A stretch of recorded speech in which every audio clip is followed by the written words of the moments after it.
विचार करने वालों के लिए ये एक बहुत बड़ा विरोधाभास हो सकता है कि मतलब केवल कुछ विशिष्ट अक्षरों के सटीक उच्चारण से ही शरीर के भीतर एक वास्तविक दैवीय विद्युत कैसे पैदा हो सकती है। बिल्कुल, एक ऐसी प्रचंड ऊर्जा जो शरीर की 72,000 सूक्ष्म नाड़ियों को पूरी तरह से शुद्ध कर दे। हाँ, और जो ब्रह्मांडीय और ज्योतिषीय दोषों तक को नष्ट करने की क्षमता रखती हो।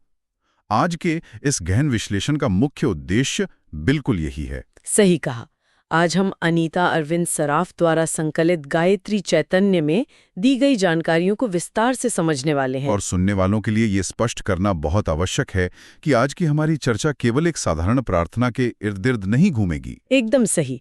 इसके बजाय हम एक ऐसी वैज्ञानिक, ध्वन्यात्मक और शारीरिक प्रक्रिया को समझने जा रहे हैं जो मनुष्य के भीतर अपार ऊर्जा का निर्माण करती है। मतलब ये दृष्टिकोण आध्यात्मिकता और भौतिक विज्ञान के बीच की रेखा को पूरी तरह से धुंधला कर देता है ना? बिल्कुल। देखिए, प्रार्थना को हमेशा से एक मनोवैज्ञानिक सांत्वना के रूप में देखा गया है। एक ऐसा साधन जहां व्यक्ति अपनी चिंताओं को किसी उच्च शक्ति पर छोड़ देता है, मानसिक शांति के लिए। लेकिन गायत्री चैतन्य केवल मानसिक शांति की बात नहीं कर रहा है। ये एक वास्तविक, मतलब एक मापी जा सकने वाली शक्ति के निर्माण की बात कर रहा है। ये एक बहुत ही यांत्रिक तंत्र है जिसे हमारे शरीर के भीतर सक्रिय किया जा सकता है। तो इस रहस्यमयी विषय को तार्किक रूप से खोलने के लिए हमें सबसे पहले इसके मूल उत्पाद को समझना होगा। जी बिल्कुल। इससे पहले कि हम इस बात पर आएं कि ये मंत्र कैसे काम करता है, हमें ये परिभाषित करना होगा कि ये वास्तव में उत्पन्न क्या करता है। और गायत्री चैतन्य के अनुसार ये केवल शब्दों का समूह नहीं है, यह निरंतर एक विशेष तत्व पैदा करता है जिसे तेजस कहा गया है। अच्छा, तेजस। जब तेजस शब्द सामने आता है तो आमतौर पर किसी संत के पीछे दिखने वाले उस सुनहरे आभा मंडल की कल्पना की जाती है। हाँ, लेकिन यहाँ इसे केवल एक आध्यात्मिक भावना तक सीमित नहीं रखा गया है। इसे स्पष्ट रूप से एक दैवीय विद्युत के रूप में वर्णित किया गया है। दैवीय विद्युत मतलब डिवाइन इलेक्ट्रिसिटी? ये विचार ही इस पूरे विषय की नींव लगता है। बिल्कुल। दैवीय विद्युत का अर्थ है कि इसमें एक तीव्रता है, एक प्रवाह है जिसे सच में महसूस किया जा सकता है। जैसे नर्वस सिस्टम के भीतर कोई भौतिक विद्युत धारा बह रही हो। एकदम सही। गायत्री चैतन्य में मंत्र के भीतर मौजूद भर्ग शब्द का विशेष उल्लेख किया गया है। ये शब्द अज्ञान और अंधकार को मिटाने वाले स्वयं प्रकाशित तेजस का प्रतीक है। मतलब ये कोई ऐसी रोशनी नहीं है जो बाहर से आ रही है। नहीं, ये वह प्रकाश है जो भीतर के अंधकार को नष्ट करने के लिए स्वयं शरीर की ऊर्जा से प्रकट होता है। भर्ग का अर्थ ही है भस्म कर देने वाला प्रकाश। अगर इसे एक उदाहरण से समझें तो ये भर्ग किसी साधारण टॉर्च की रोशनी की तरह नहीं है जो केवल बाहर का रास्ता दिखाती है। तो फिर ये कैसा? यह एक आध्यात्मिक लेजर बीम की तरह है जो अत्यंत सटीक रूप से भीतर के उस अंधकार, अज्ञान और मानसिक रुकावटों को भेद कर नष्ट कर देती है। बहुत ही सटीक उदाहरण है ये। लेजर बीम वाला विचार इसकी तीव्रता को बिल्कुल सही ठहराता है। लेकिन यहाँ एक बहुत ही महत्वपूर्ण सवाल उठता है जिस पर गहराई से विचार करना आवश्यक है। बताइए, क्या सवाल है? क्या इस मंत्र के उच्चारण की प्रक्रिया इस तेजस का निर्माण करती है, या फिर मंत्र के भीतर जो भर्ग शब्द है वह अपने आप में ही तेजस का स्वरूप है? इन दोनों में वास्तविक अंतर क्या है? ये एक बहुत ही गहरा ध्वन्यात्मक सवाल है और इसका उत्तर दोनों ही पक्षों को सत्य मानता है। अच्छा, दोनों कैसे? देखिए, यह एक ऊर्जा चक्र की तरह काम करता है। एक और मंत्र जपने की जो निरंतर प्रक्रिया है वो एक यांत्रिक घर्षण की तरह शरीर में तेजस उत्पन्न करती है। मतलब जब स्वर यंत्र से विशिष्ट ध्वनियां निकलती हैं तो वे एक घर्षण पैदा करती हैं। बिल्कुल। और दूसरी ओर इस मंत्र का जो मूल सार है वो स्वयं तेजस का शब्द रूप है। जो शब्द बोले जा रहे हैं वे स्वयं उसी ऊर्जा के ध्वनि रूप संवाहक है जिसे पैदा करने का प्रयास किया जा रहा है। अरे वाह! इसे ऐसे देखा जा सकता है कि बीज में ही वृक्ष छिपा है और वृक्ष की प्रक्रिया से ही नया बीज बनता है। एकदम सही। दोनों एक ही ऊर्जा के अलग अलग रूप हैं। तो चलिए इस यांत्रिक और शारीरिक प्रक्रिया के पीछे के विज्ञान को थोड़ा और खोल कर देखते हैं। हाँ, ये समझना बहुत जरूरी है। अगर ये एक वास्तविक दैवीय विद्युत है तो केवल ध्वनि तरंगे शरीर के भीतर इस तरह की ऊर्जा को कैसे ट्रिगर कर सकती हैं? सुनने में थोड़ा अविश्वसनीय लगता है ना? बिल्कुल। मतलब केवल कुछ स्वर बोलने से शरीर के भीतर एक बिजली या पावर सर्ज कैसे पैदा हो सकता है? इसके पीछे का कारण क्या है? ये पूरी तरह से एक शारीरिक और वैज्ञानिक प्रक्रिया है जिसे ध्वनिकी और न्यूरोलॉजी के माध्यम से समझा जा सकता है। गायत्री चैतन्य बहुत ही स्पष्टता से यह बताता है कि ये काम कैसे करता है। तो ये कैसे शुरू होता है?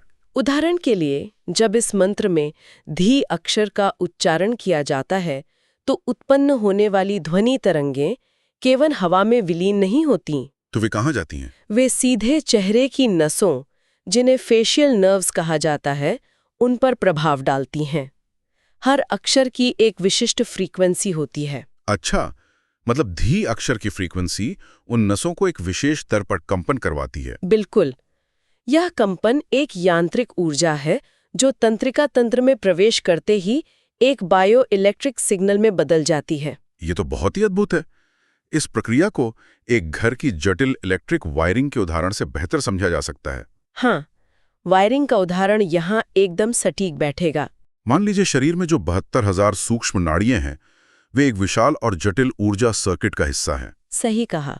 और समय के साथ तनाव, अस्वस्थ जीवन शैली या मानसिक अशुद्धियों के कारण इन तारों पर जंग लग जाती है। बिल्कुल, ऊर्जा के प्रवाह में रुकावटें आ जाती हैं। तो जब धी जैसे अक्षर पर उच्चारण होता है और चेहरे की नसों के माध्यम से वो बायो इलेक्ट्रिक कंपन अंदर जाता है, तो वो एक शुद्ध पावर सर्ज की तरह काम करता है। एकदम सही। वो सर्ज पूरे सिस्टम से गुजरता है और उन सभी रुकावटों या जंग को जलाकर साफ कर देता है। मतलब वो उन नाड़ियों को शुद्ध करता है जो पहले से अवरुद्ध थी। हाँ, क्योंकि हमारे शरीर का ऊर्जा तंत्र बहुत नाजुक और विस्तृत है। जब तक नाड़ियां अशुद्धियों से भरी रहती हैं, तब तक ऊर्जा का प्रवाह अटका रहता है। और मंत्र का निरंतर उच्चारण उस रुकावट को ध्वन्यात्मक और विद्युतीय प्रहार से तोड़ता है। बिल्कुल, ये ऊर्जा शरीर के भीतर मौजूद उन 72,000 सूक्ष्म नाड़ियों में बिना किसी बाधा के प्रवाहित होने लगती है। लेकिन यहाँ एक बात स्पष्ट करना आवश्यक है। वो क्या? ये कोई अचानक होने वाला चमत्कार नहीं है। ये एक अत्यंत क्रमिक और व्यवस्थित विकास है। यानी ये ऐसा नहीं है कि आज अभ्यास शुरू किया और कल शरीर में तेजस उत्पन्न हो गया। एकदम में ही। ये एक लंबी और यांत्रिक प्रक्रिया है जहां हर दिन थोड़ा थोड़ा अवरोध साफ होता है। नसों में कंपन होता है, उससे नाड़ियां शुद्ध होती हैं। हाँ, और ये जानना महत्वपूर्ण है कि नाड़ियों की पूर्ण शुद्धि के बाद ही शरीर के भीतर स्थित सप्त चक्र सक्रिय होते हैं। अच्छा, मतलब चक्र सीधे सक्रिय नहीं होते? नहीं, ये चक्र ऊर्जा के मुख्य जंक्शंस हैं। जब 72,000 नाड़ियों का नेटवर्क पूरी तरह से साफ हो जाता है, तभी पर्याप्त ऊर्जा इन चक्रों तक पहुंच पाती है। और जब वे सातों चक्र एक साथ सक्रिय होकर अपनी पूरी क्षमता पर काम करने लगते हैं, तब जाके वो आध्यात्मिक ऊर्जा या सात्विक तेजस शरीर के बाहर एक आभा के रूप में प्रकट होता है।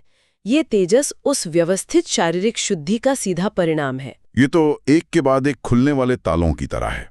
जब तक वायरिंग साफ नहीं होगी, तब तक जंक्शन बॉक्स यानी चक्र काम नहीं करेंगे। बिल्कुल सही। और जब जंक्शन बॉक्स काम नहीं करेंगे, तो बाहर प्रकाश या तेजस दिखाई नहीं देगा। एकदम तार्किक बात है। अब देखिए, जब किसी व्यक्ति की ये वायरिंग पूरी तरह से शुद्ध हो जाती है और ऊर्जा का प्रवाह निर्बाध हो जाता है, तो उसके सामान्य जीवन पर इसका क्या प्रभाव पड़ता है? ये एक बहुत ही व्यावहारिक पहलू है। क्योंकि अब तक जो चर्चा हुई है वो पूरी तरह से आंतरिक तंत्रिका तंत्र और सूक्ष्म शरीर के बारे में है। बाहरी दुनिया में इसके परिणाम कैसे दिखाई देते हैं? बाहरी दुनिया में इसका प्रभाव अत्यंत व्यापक और प्रत्यक्ष होता है। गायत्री चैतन्य स्पष्ट करता है कि इस अभ्यास से केवल ध्यान या मानसिक शांति जैसे पारंपरिक लाभ ही नहीं होते। तो और क्या होता है? जब व्यक्ति की आंतरिक ऊर्जा प्रणाली इतनी शक्तिशाली और पारदर्शी हो जाती है, तो उसे धन, ऐश्वर्य, अच्छी संतान, स्वास्थ्य और जीवन में सफलता जैसे लौकिक लाभ भी प्राप्त होते हैं। अरे, धन और सफलता भी? हाँ, व्यक्ति का व्यक्तित्व अत्यंत सामर्थ्यशाली बन जाता है, क्योंकि उसके भीतर का आलस्य, अज्ञान और मानसिक व शारीरिक बीमारियां पूरी तरह से जलकर खाक हो चुकी होती हैं। मतलब एक पूरी तरह से शुद्ध और ऊर्जावान व्यक्ति स्वाभाविक रूप से अपने हर कार्य में उत्कृष्टता प्राप्त करता है। लेकिन यहाँ एक बहुत गहरा संशय उत्पन्न होता है जिस पर सवाल पूछना अनिवार्य है। बताइए। आमतौर पर जब भी किसी आध्यात्मिक मार्ग या प्राचीन ग्रंथों की बात होती है, तो उनका मूल संदेश यही होता है कि भौतिक सुख सुविधाओं, धन और सफलता की दौड़ से दूर रहना चाहिए। हाँ, ये धारणा बहुत आम है। आध्यात्मिकता को हमेशा वैराग्य, त्याग और भौतिक दुनिया से विरक्ति के साथ जोड़कर देखा गया है। हाँ। तो फिर ये कैसे संभव है कि एक सर्वोच्च आध्यात्मिक मंत्र धन, संपत्ति और लौकिक सफलता का वादा कर रहा है? ये सवाल बहुत से लोगों के मन में आता है। मतलब क्या ये अपने आप में एक बहुत बड़ा विरोधाभास नहीं है कि ऊर्जा का उपयोग सांसारिक सुखों के लिए किया जा रहा है? शुरुआत में देखने पर ये एक विरोधाभास अवश्य लग सकता है, लेकिन गायत्री चैतन्य की गहराई में जाने पर यह स्पष्ट हो जाता है। कैसे? बात यह है कि ये जो भौतिक सफलताएं, स्वास्थ्य या धन की प्राप्ति है, ये इस साधना का लक्ष्य कदापि नहीं है।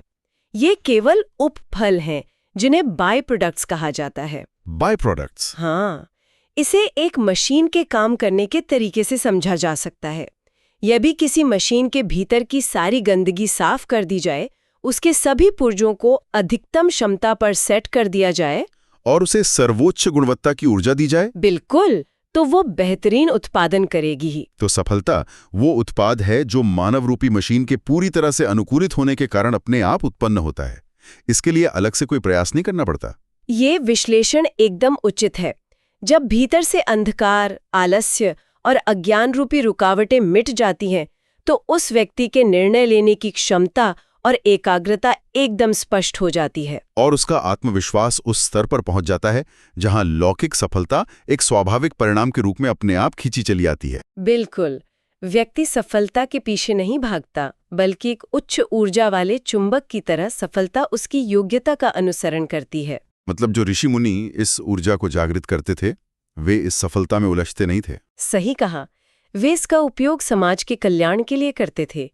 यह याद रखना आवश्यक है कि इस पूरी प्रक्रिया का अंतिम और सच्चा लक्ष्य यह भौतिक साम्राज्य स्थापित करना नहीं है। तो फिर उस परम अवस्था का अंतिम लक्ष्य क्या है? इसका सच्चा और अंतिम लक्ष्य उस परमेश्वर के श्रेष्ठ तेजस का ध्यान करके ब्रह्म ज्ञान प्राप्त करना है। ब्रह्म ज्ञान मतलब इस संपूर्ण ब्रह्मांड और जीवन के परम सत्य का ज्ञान। हाँ, और उस ज्ञान के फलस्वरूप ब्रह्म वर्चस्व को पाना है।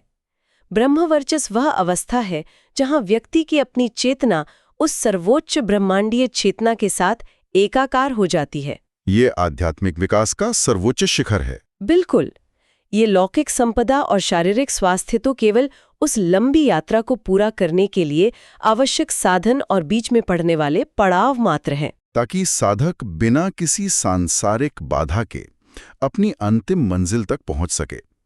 ये एक बहुत ही स्पष्ट और तार्किक व्याख्या है जो उस विरोधाभास को सुलझा देती है। जी। तो ये अपार ऊर्जा एक व्यक्ति को भीतर और बाहर दोनों जगह से पूरी तरह से बदल देती है, उसकी नाड़ियों को शुद्ध कर देती है और उसके जीवन के हर पहलू को सशक्त बना देती है। एकदम सही। लेकिन क्या इस दैवीय विद्युत का दायरा केवल उस एक इंसान के शरीर या उसके व्यक्तिगत जीवन तक ही सीमित रहता है? यह एक बहुत महत्वपूर्ण बिंदु है। क्या ये ऊर्जा केवल व्यक्तिगत विकास और स्वार्थ तक ही सीमित रही है या इसका प्रभाव बाहर भी फैलता है? यहीं पर ये पूरा सिद्धांत अपनी भव्यता के साथ सामने आता है।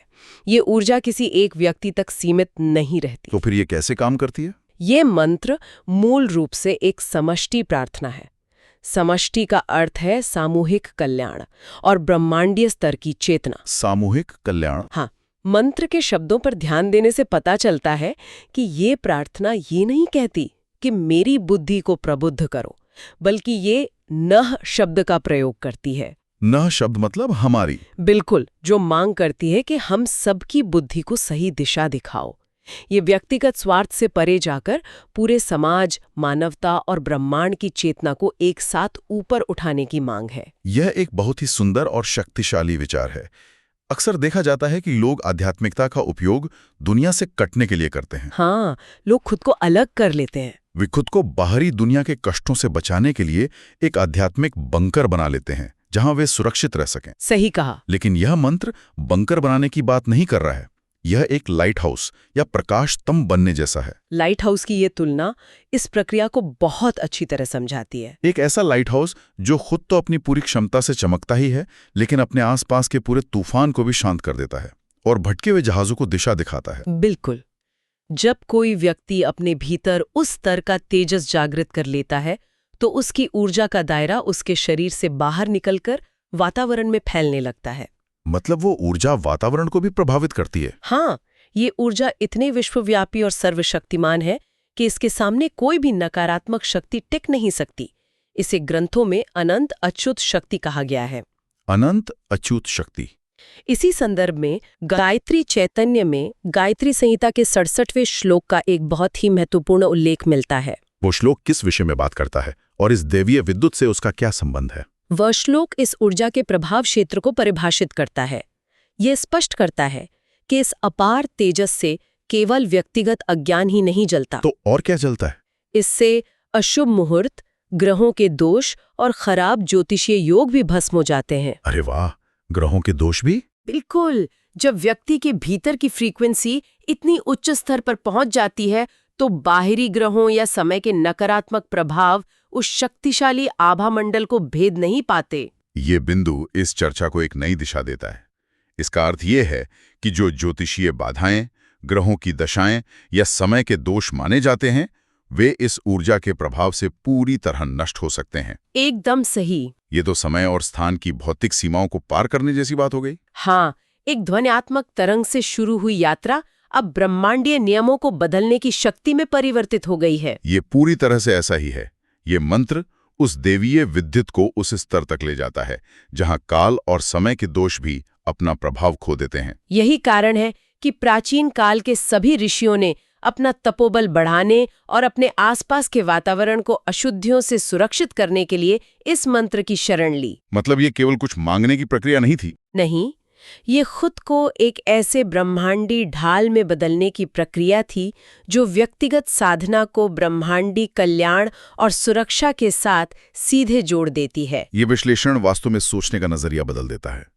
आज के इस गहन विश्लेषण में हमने जो यात्रा की है, अगर उसे संक्षेप में देखें तो ये एक बहुत ही विस्तृत और वैज्ञानिक श्रृंखला है। बिल्कुल। ये प्रक्रिया केवल एक विश्वास से नहीं, बल्कि एक भौतिक ध्वनि तरंग से शुरू होती है।